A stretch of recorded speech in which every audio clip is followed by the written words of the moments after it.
Right, okay. I am going to do a quick deconstruction of this slide, and I'd like you to use this as a model for your own deconstruction, your own Screencastify that you're gonna do on Monday. Okay, right. So let's start by looking at this image and talking about the way in which the male figure is depicted and represented. My initial thought is that the male figure is presented to us as an imposing, threatening, and quite menacing figure. He probably is being used in the context of this video to represent all predatory men and all abusers, the people who harass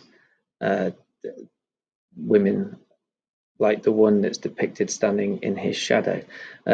One thing you could say about this male figure is that he clearly dominates the frame to the point where he breaks it, as you can see clearly, breaks through the frame, which possibly exaggerates or emphasizes his huge presence, perhaps figuratively, metaphorically suggesting that these predators, these abusers, their presence looms large in the lives of the victims. Just using some of the ideas that were bandied around early on in the week, I think you could also talk about the geometric shape of the male figure's legs and feet. It's bold in style. It's quite imposing. There's something traditionally masculine about the way in which the legs and the feet of this man are presented to us in this still image. I also think there's something quite angular about the way in which the feet have been drawn, which perhaps hints at aggression and violence. I think you could probably go somewhere down that route.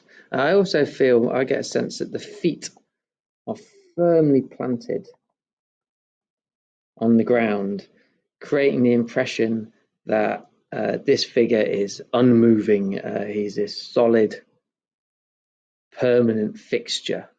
There's a real sense of confrontation and aggression, I think, that is attached to this stance, this body language. In contrast, moving on to the female figure, she's obviously this cowed, cast down figure. She's in front of the man, and her body language, this hunched, on her knees body language of hers, seems to me to suggest submission. She's essentially the image of defeat.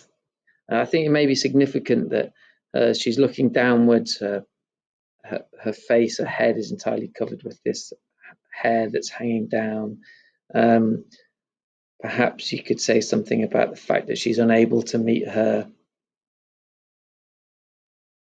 attacker, her abuser, in the eye. She's unable to look up in this act of defiance, which really reinforces the fact that she is this submissive, resigned figure. I don't know if you've done Streetcar Named Desire. I think most of you probably have, but there's something quite Blanche-like about her, and there's something quite Stanley-esque about the male figure, I think, just before he rapes her. I think the sense of perspective as well, the way in which we're positioned, the way in which the camera is positioned as such, creates this sense of distance. The female figure, as a result, is small, far away, made to seem weak, insignificant maybe. Actually, something else I've just thought of, this body language of hers, I talked about how she's cowed, a figure of defeat. But there's something about it as well, which for me stinks a little bit of shame, like this inability to look up. Perhaps that's an implication that women who are victims and suffer at the hands of these predatory male figures internalize a sense of shame, maybe. I don't know. I think you'd also have to say something about the shadow that the man casts down over the woman. She's clearly trapped in the middle of this shadow. You could probably say something about that taking on some kind of figurative, symbolic significance. The idea that this man is representative of predators darkens the world of these women. I don't know. There's this idea being explored that this male presence is has a menacing significance. Maybe, I think. Finally, the last things I would say, probably about colour. Again, she's pink. We talked about this in lesson, sort of traditionally feminine. She's small, suggesting fragility, especially once you compare that with the imposing size of the male figure.